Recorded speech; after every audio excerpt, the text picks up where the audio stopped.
Charles H. Barnard, captain of the American sealing brig Nanina, had only the best of intentions. His aim was to ensure the survival of the people under his care.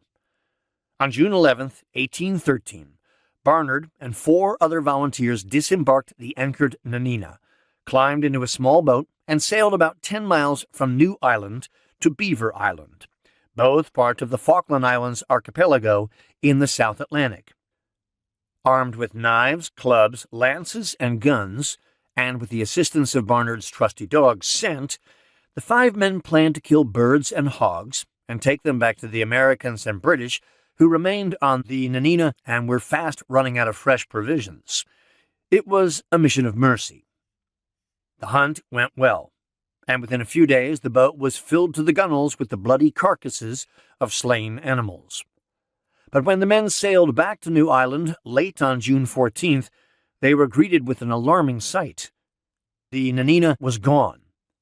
Stunned, confused, and angry, the men hauled the boat up onto the beach and, according to Barnard, awaited the approach of daylight in the most impatient and tormenting anxiety. Sleeping fitfully in the cold night air, they hoped that in the morning light they would find a letter telling them why the Nanina had left and when it was coming back. A frantic search at dawn turned up nothing. No note either in a bottle or hung conspicuously from a piece of wood or a boulder.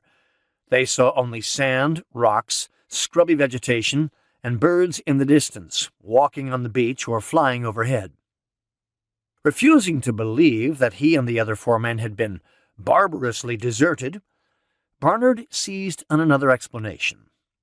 The Nanina and her crew must have headed to Beaver Island to pick them up, but they had gone to the opposite side from where the men were hunting, thus missing their comrades.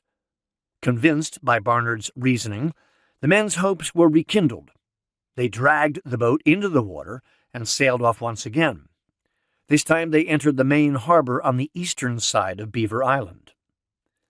Upon entering the harbor, as Barnard later recalled, they experienced the almost insupportable anguish of neither finding the brig nor discovering any trace that she had been there. They had been cruelly abandoned at the beginning of a Falklands winter, with little to sustain them and no explanation why they had been left in such a horrendous predicament.